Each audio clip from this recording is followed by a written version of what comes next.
ذوالفقار آپ حضرات درس حدیث سماعت کر رہے ہیں اور ریاض الصالحین سے آج ہماری حدیث نمبر جو ہے وہ 474 ہے۔ اس روایت کو امام بخاری بھی کتاب الفرض کے اندر لے کر آئے ہیں۔ ام المؤمنین حضرت عائشہ صدیقہ رضی اللہ تعالی عنہا وہ بیان فرماتی ہیں، جس وقت رسول اللہ صلی اللہ علیہ وسلم کا وصال ہوا تو میرے پاس گھر میں کوئی ایسی چیز نہ تھی جو کسی جانور کی غذا بن جاتی۔ جب نبی کریم صلی اللہ علیہ وسلم کا وصال ہوا تو گھر میں کوئی کھانے پینے کی ایسی چیز موجود نہ تھی جو کسی جانور کی غذا بن جاتی، لیکن ایسی چیز موجود ہی نہ تھی جسے جانور بھی کھا لیتا۔ فرماتی ہیں سوائے کچھ جو کے جو میں نے طاق میں رکھے ہوئے تھے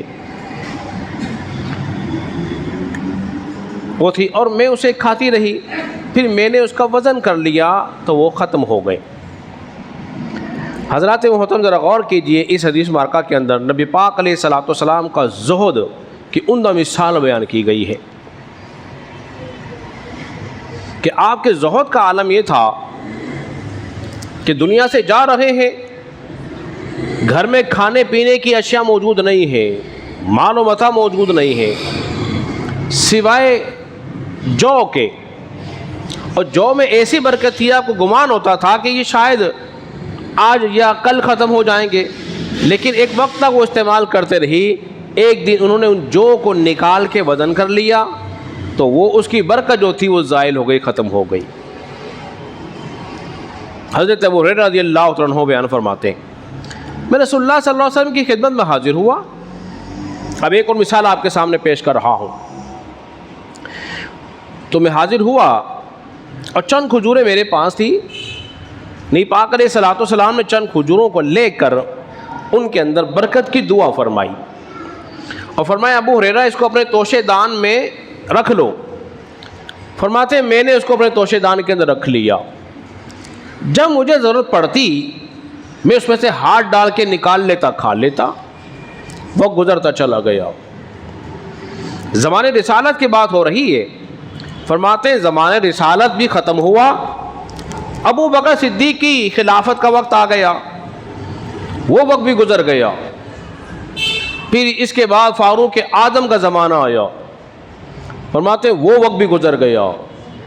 پھر سیدنا عثمان غنی رضی اللہ تعالیٰ عنہ کا جب زمانہ آیا اور جس دن آپ شہید ہوئے تو وہ تھیلا برکت والا جو تھا میرے ہاتھ سے گم ہو گیا،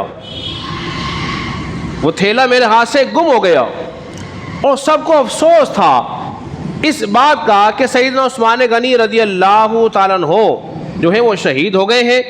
وہ سب کو ایک غم تھا، فرماتے ہیں مجھے دو غم لاحق تھے، ایک عثمان غنی رضی اللہ تعالیٰ عنہ کی شہادت کا، دوسرا وہ برکت والا توشے دان جو میرے ہاتھ سے گم ہو گیا تھا۔ فرماتے ہیں میں کھاتا بھی رہا اور منوں کے حساب سے میں نے اللہ کی راہ میں صدقہ کیا، مگر اس کی برکت ختم نہیں ہوئی۔ یہ رسول اللہ صلی اللہ علیہ وسلم نے اپنے ہاتھ میں لے کے جو برکت کی دعا فرمائی، پھر جس کے لیے جو چاہیں جیسی چاہیں برکت کی دعا فرما دیں، جس کے لیے حضور دعا فرمائیں گے اس کے اندر کیا ہوگی، وہ لیے برکت ہو جاتی ہے۔ تو اللہ رب العزت کے بارگاہ میں دعا کریں کہ اللہ تبارک و تعالی ہم سب کو سمجھنے اور